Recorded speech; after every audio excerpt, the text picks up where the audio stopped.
Sirah Nabawiyah Ibnu Hisham. Bab 4001. Rahmatan lil alamin, diutusnya Muhammad sebagai nabi dan rasul. Serta turunnya Al-Quran secara bertahap-tahap mengiringi peristiwa kehidupannya sebagai utusan Allah. Ibnu Ishaq berkata, tatkala Muhammad, Rasulullah Shallallahu Alaihi Wasallam berumur 40 tahun, Allah yang Maha Tinggi mengutusnya sebagai rahmat bagi alam semesta dan membawa kabar gembira bagi seluruh umat manusia.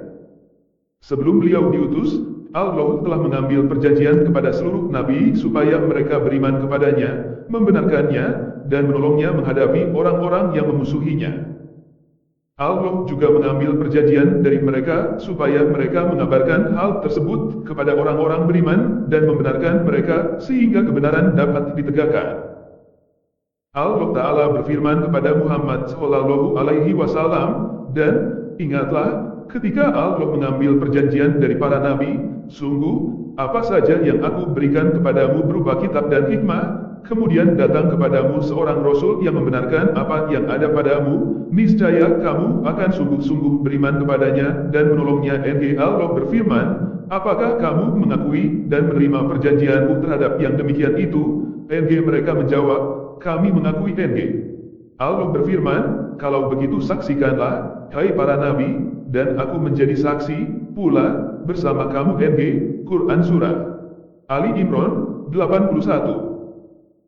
Allah mengambil perjanjian dari semua nabi supaya mereka membenarkan Rasulullah Shallallahu Alaihi Wasallam, menyertainya dalam menghadapi orang-orang yang memusuhinya, dan menyampaikan perjanjian kepada orang-orang yang beriman kepada mereka, serta membenarkan mereka di antara pengikut dua kitab suci ini, Taurat dan Injil. Ibnu Ishaq berkata, Az-Zuhri telah menyebutkan dari Urwah bin Zubair dari Aisyah radhiyallahu anha bahwa Aisyah berkata kepada Urwah, sesungguhnya wahyu yang pertama kali diterima Rasulullah Shallallahu Alaihi Wasallam ketika Allah berkehendak memuliakannya dan memberi rahmat kepada hamba-hambanya dengannya ialah mimpi yang benar. Dan tidaklah beliau bermimpi dalam tidurnya, kecuali pasti beliau melihatnya laksana rekahan sinar pagi. Aisyah berkata, mulai saat itu, Allah menjadikan Rasulullah Shallallahu Alaihi Wasallam suka menyendiri dan tidak ada pekerjaan yang lebih disukainya lebih dari menyendiri, halwa.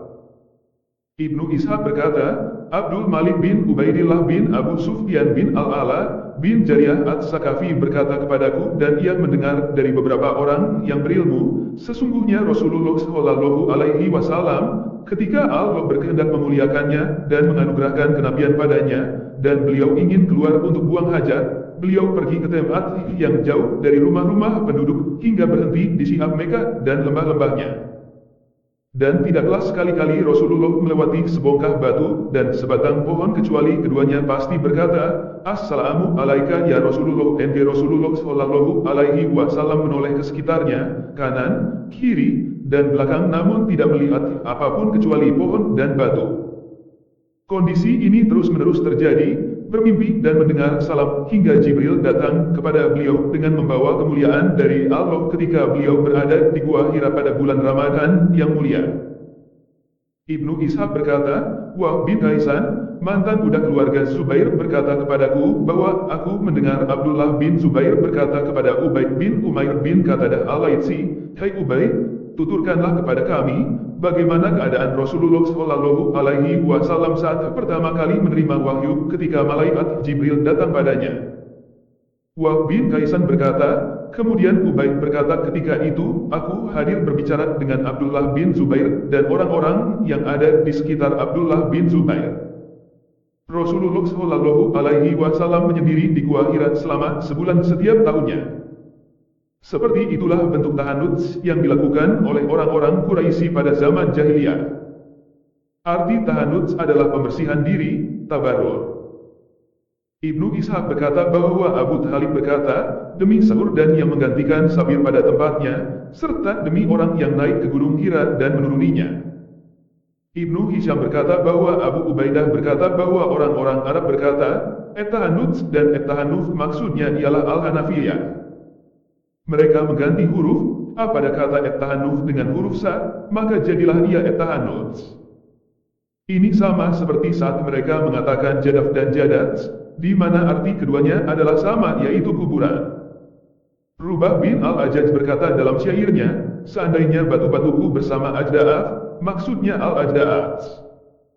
Bait syair di atas dapat dijumpai pada kumpulan syair Rubah bin Al-Ajaj, sedang bait Abu Thalib di atas ada pada kumpulan syairnya yang, insya Allah, akan saya paparkan pada tempatnya.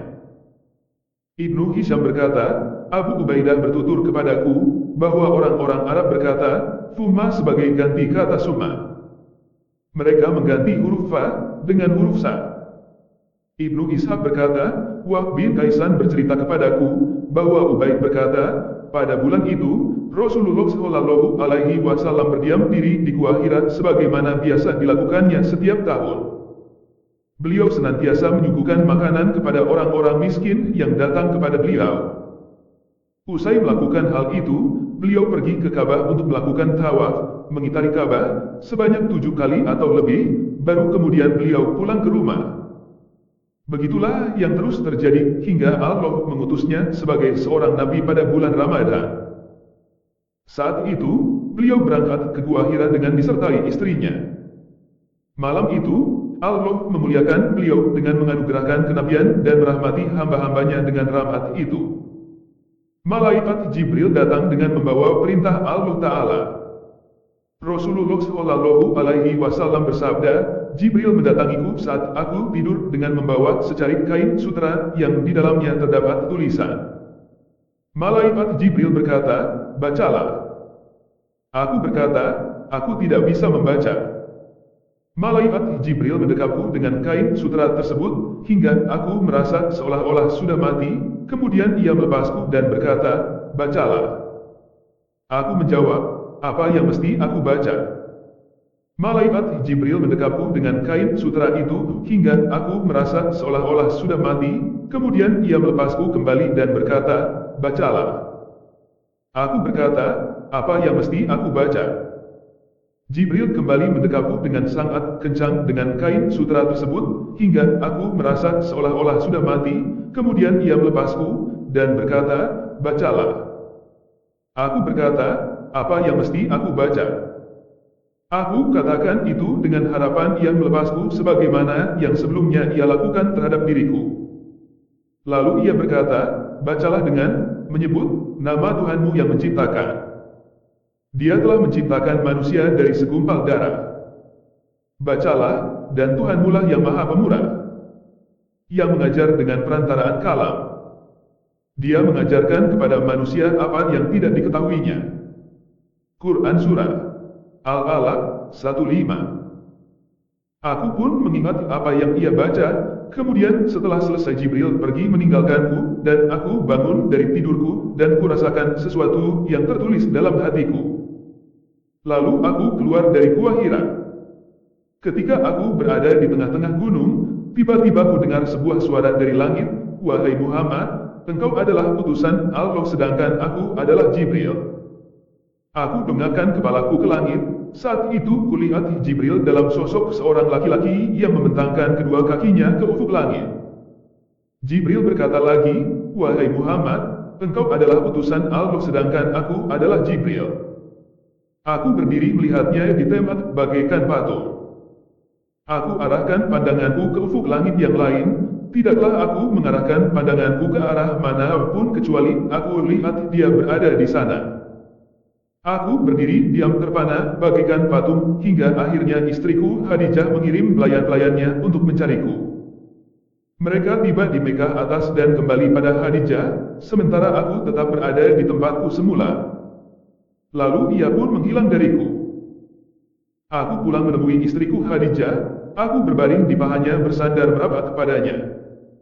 Khadijah berkata, wahai suamiku, semalam kau kemana saja? Aku telah mengirim orang-orangku untuk mencarimu hingga mereka tiba di Mekah atas, kemudian pulang dengan tangan hampa. Maka aku ceritakan kepada Khadijah peristiwa yang baru saja aku alami. Khadijah berkata, suamiku, bergembiralah, dan kokohlah. Demi zat yang jiwa Khadijah berada di tangannya, kuharap engkau diangkat menjadi nabi untuk umat ini.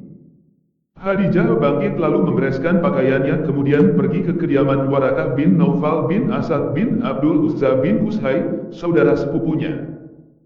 Warakah adalah seorang penganut agama Kristen yang mengkaji kitab-kitab agama ini dan banyak belajar dari orang-orang Yahudi dan Kristen. Khadijah memerintahkan kepada Warakah persis seperti yang dituturkan Rasulullah Shallallahu Alaihi Wasallam bahwa beliau melihat dan mendengar sesuatu. Warakah bin Naufal berkata, Kudus, Kudus, Maha Tuhan, Allah, demi zat yang jiwa Warakah ada di tangannya, jika semua yang engkau tuturkan benar, wahai Khadijah, sungguh dia telah didatangi Jibril, Namus, yang dahulu pernah datang kepada Musa. Dia adalah nabi untuk umat ini. Katakanlah padanya hendaknya ia bersabar. Lalu Khadijah pulang menemui Rasulullah Shallallahu Alaihi Wasallam dan menceritakan apa yang dikatakan oleh Warakah bin Naufal kepada Rasulullah. Usai melakukan halwat di Gua Hira, Rasulullah Shallallahu Alaihi Wasallam beraktivitas seperti biasanya. Beliau pergi ke Ka'bah lalu tawaf. Saat sedang tawaf itulah, beliau bertemu dengan Warakah bin Naufal. Warakah bin Naufal berkata, wahai sepupuku, tuturkanlah kepadaku apa yang engkau lihat dan dengar. Rasulullah Shallallahu Alaihi Wasallam menuturkan apa yang beliau lihat dan dengar kepada Warakah bin Naufal. Warakah bin Naufal berkata, demi zat yang jiwaku berada di tangannya, sungguh engkau adalah nabi untuk umat ini. Sungguh Jibril yang dahulu pernah datang kepada Musa kini telah datang kembali padamu. Engkau pasti akan didustakan, disakiti, diusir, dan diperangi. Seandainya aku masih hidup pada hari itu, pasti aku menolong Allah dengan pertolongan yang diketahuinya. Kemudian Warakah bin Naufal mencium ubun-ubun beliau. Setelah itu, Rasulullah Shallallahu Alaihi Wasallam kembali ke rumahnya. Ibnu Ishaq berkata, Ismail bin Abu Hakim, mantan budak keluarga Zubair berkata kepadaku bahwa ia diberitahu dari Khadijah radhiyallahu anha. Khadijah berkata kepada Rasulullah Shallallahu Alaihi Wasallam, wahai suami, bisakah engkau bertutur padaku tentang sahabatmu, maksudnya Jibril, tak kalah datang kepadamu? NG Rasulullah Shallallahu Alaihi Wasallam menjawab, ya NG. Khadijah berkata, apabila ia datang lagi kepadamu, tolong beritahu aku.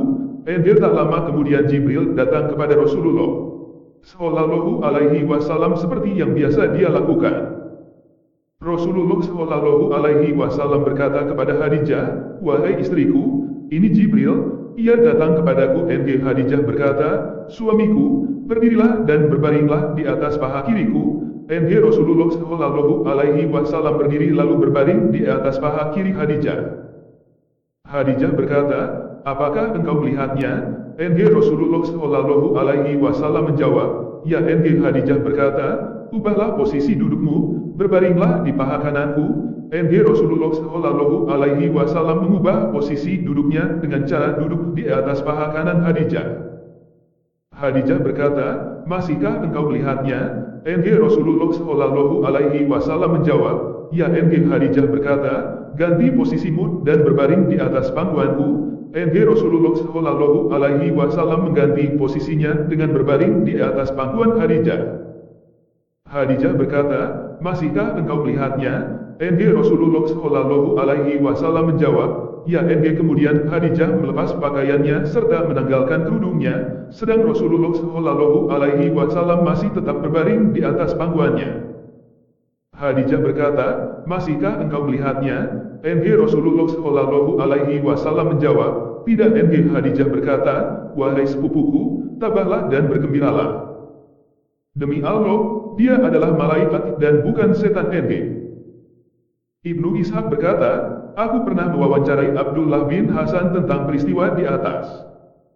Abdullah bin Hasan berkata, aku pernah mendengar ibuku, Fatimah binti Husain menceritakan peristiwa tersebut dari Khadijah. Hanya saja aku pernah mendengar ibuku berkata, Khadijah memasukkan Rasulullah Shallallahu Alaihi Wasallam ke dalam daster miliknya. Pada saat itulah Jibril menghilang dari hadapan Rasulullah Shallallahu Alaihi Wasallam.